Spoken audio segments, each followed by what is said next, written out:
Hello. This is Blaze here. I am going to make a guide on how to get primogems because this is something beginners really need to know, and it's vital. You need a lot. So the first thing that I highly recommend to do is watch the Genshin Impact live streams. Now, these happened about once a month, but every time you watch them and you do the redemption codes, which how you redeem a redemption code is you go down to settings, go down to account, then click redeem code.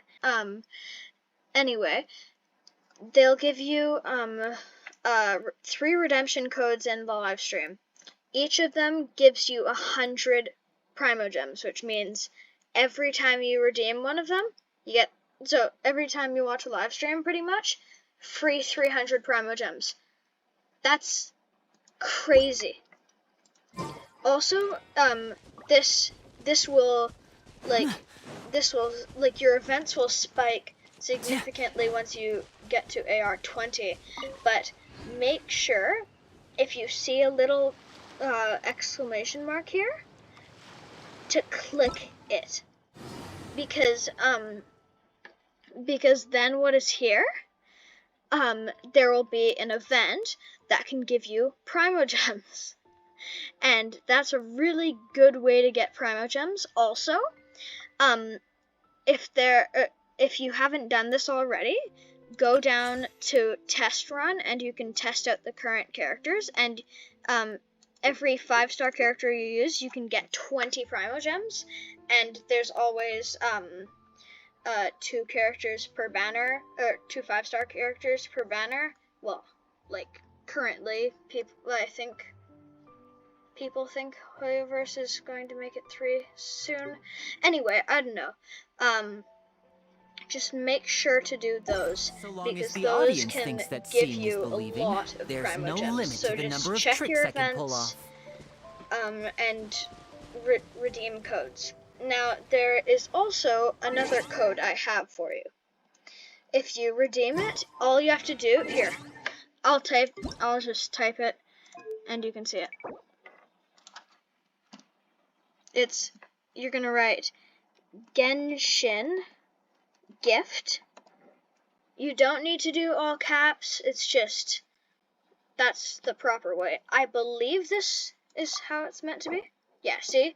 But you can only do it once. Same thing for any redemption code, otherwise that would just be a hack to get tons.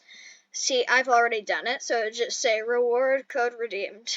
So you've already used this redemption code. I've covered 2 good ways to get primogems. And on top of that, now, if you're free to play, you can skip through this part. Maybe I'll pin a time of what the end of this is, but I wonder what my dear sister Lynette is doing right now. Is missing me to death, I'm sure. You can do it once. You should only do it about once a month. Because well, it lasts for 30 days. Of course, it stacks, which means if you buy this once, and buy it again, you'll get 60 days instead of 30. So, so it only costs $7 in Canada, and in America it costs like $5, I think. Anyway, now, so every day it gives you 90 primogems, and once you unlock daily commissions, that can give you a grand total of 150 primogems per day on top of your story quests. So that is really, really good. That means you pretty much are guaranteed a wish a day, which isn't that bad. another good way, this is actually like one of the best ways. Lots of people don't know that you can get primogems from your Serenity pot. Now, you like it's time consuming your Serenity pot, but it is worth it. It can give you so many primogems for minimal effort. All you have to do is farm up a couple things. Now, so this isn't really primogems, but if you wish 5 times, you will accumulate something called Masterless Stardust. Now, what you can do with this is you can only do this 5 a month, but if you wish 5 times, you can get 1 extra wish. It doesn't have to be in a row. If you get a wish every day for 5 days, then you can get a wish. So, it's really, really useful. So you probably shouldn't use your star glitter.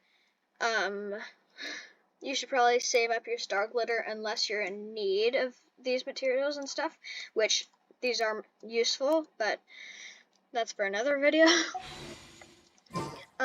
Anyway, another really good way to get primogems, in fact, this is probably the best way to get primogems, is drum roll.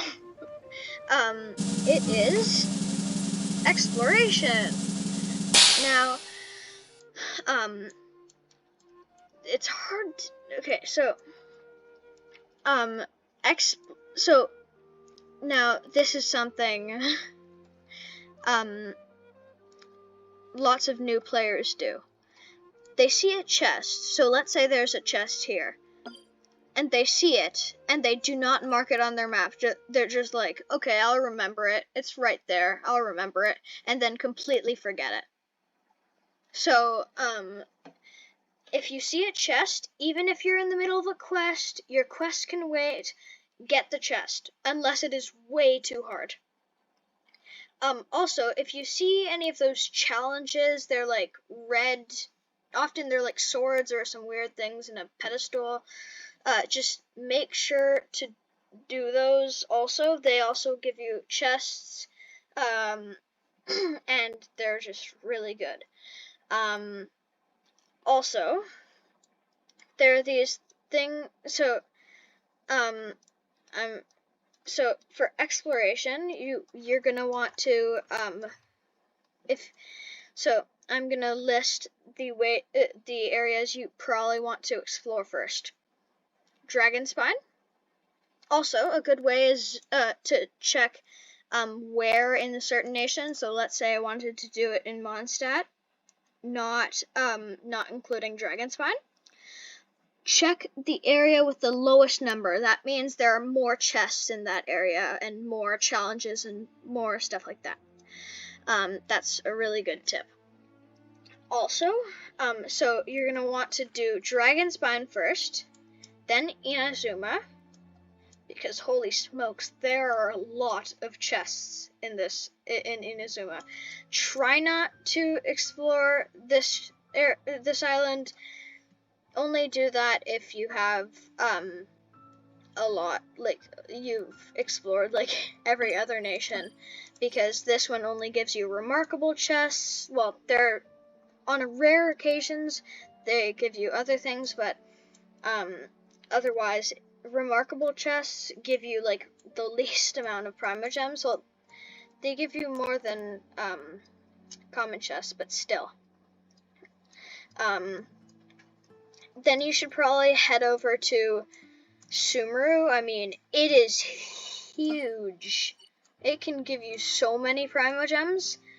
And then this is probably your choice, but do Liyue or Fontaine.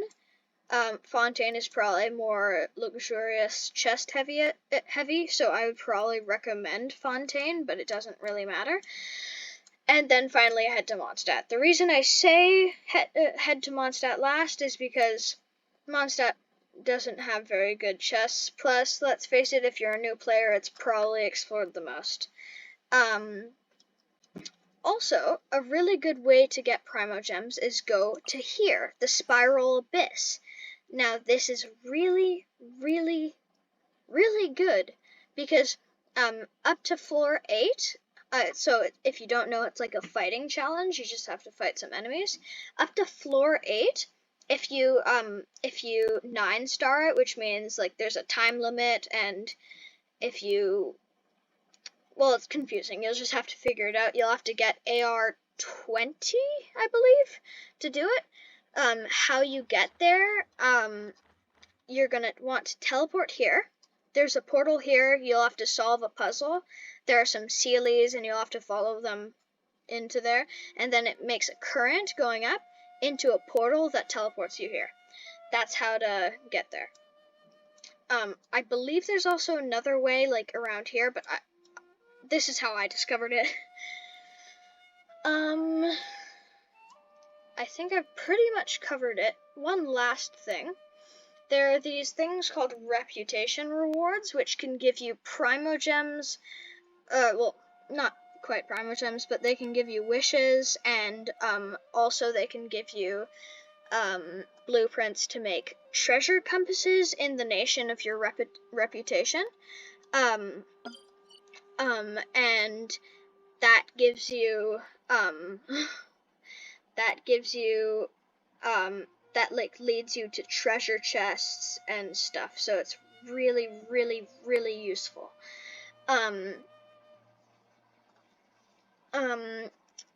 Also, another good way is if you get a lot of characters, but you don't like have a lot of wishes, is level your characters up.